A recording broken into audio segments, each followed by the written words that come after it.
हेडलाईन्सचे प्रायोजक आहे NBC bearings, लांब पळण्यासाठी। मोदी सरकारच्या मंत्रिमंडळात 18 खासदार मंत्रिपदाची शपथ घेणार। भाजपकडून रक्षा खडसे, नारायण राणे, नितीन गडकरी, पीयूष गोयल यांची नावे चर्चेत, सूत्रांची माहिती। शिंदे गटाचा एक मंत्री उद्या मोदींसोबत शपथ घेणार। मंत्रिपद कुणाला द्यायचं याचा निर्णय मेरिटनुसार होणार। मुख्यमंत्री शिंदेंची माहिती। तर श्रीकांत शिंदेंना मंत्रिपद देण्यासाठी शिंदे गटाचे खासदार आग्रही। अजित पवार गटाकडून सुनील तटकरे, प्रफुल्ल पटेलांचं नाव चर्चेत।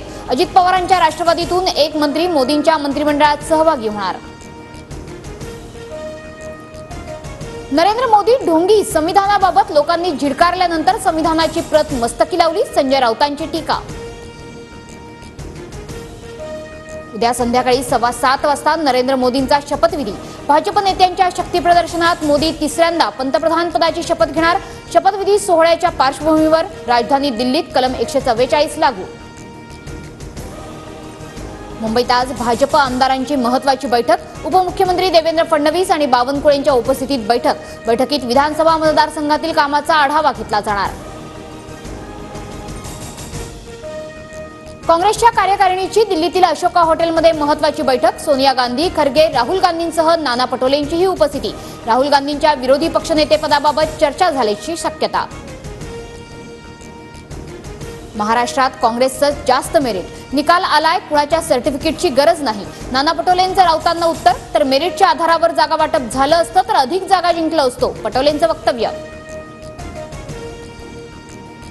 ठाकरे गटाचे 2 खासदार शिंदेंसोबत संपर्कात। नरेश म्हस्केंचा मोठा दावा। 6 खासदारांना जमवून विकास कामांसाठी मोदींना पाठिंबा देणार असल्याचीही माहिती। रोहित पवारच भाजपात जाऊन मंत्रिपद मिळवण्यासाठी इच्छुक। मंत्रिपदासाठी रोहित पवारांनी अनेक भेटीगाठी घेतल्यात, आमदार प्रकाश सोळंकेंचा दावा। राजकारणात जायचं नाही, आमचं ध्येय हे मराठा आरक्षण।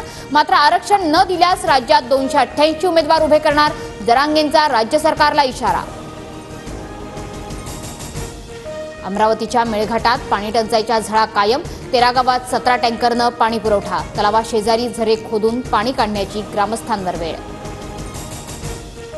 राज्यात पुढील 5 दिवसात पावसाचा जोर वाढणार। रत्नागिरी, सिंधुदुर्ग, सातारा, संभाजीनगर, बीड, जालना आणि धाराशिवमध्ये पुढील 48 तासात पावसाचा अलर्ट। हवामान खात्याकडून मुंबईला अतिवृष्टीचा इशारा। बोरिवली, मालाड, गोरेगाव, दहिसरसह इतर भागांमध्ये हलक्या पावसाच्या सरी। पारा घसरल्यानं मुंबईकरांना काहीसा दिलासा। घाटकोपर होर्डिंग दुर्घटनेची सर्वोच्च न्यायालयाकडून गंभीर दखल। पावसाळ्यात होर्डिंग दुर्घटना घडू नये याची खबरदारी घ्या, न्यायालयाच्या पालिका आणि रेल्वे मंत्रालयाला सूचना।